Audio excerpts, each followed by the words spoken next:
Welcome to Samba Samba. Enjoy the video. In this video, I will explain how to set up Selenium WebDriver in IntelliJ only ways. Open IntelliJ and create a Maven project, then add Selenium and WebDriver Manager dependencies into POM. XML. Set the project SDK and language level, then let Maven download artifacts. Create a dedicated test package, write a basic WebDriver test class, and run it from the IDE. I'll guide you step by step, with simple commands and checks throughout. Start by editing POM. XML to add Selenium and WebDriver Manager entries, then save and let Maven import. Use clear version numbers to avoid conflicts and ensure repeatable builds. After import, inspect external libraries to confirm JARs appear and no red imports remain.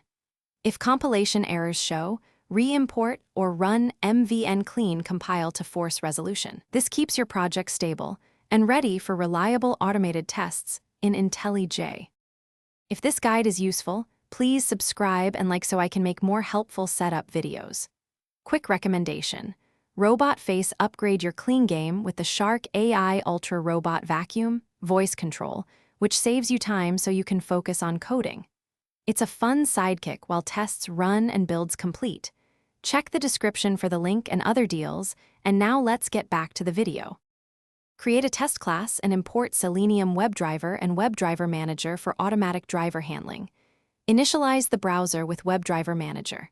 Chrome driver. Setup, then construct Chrome options as needed and new Chrome driver. Options. Navigate to a page, assert content, and quit the driver to clean up.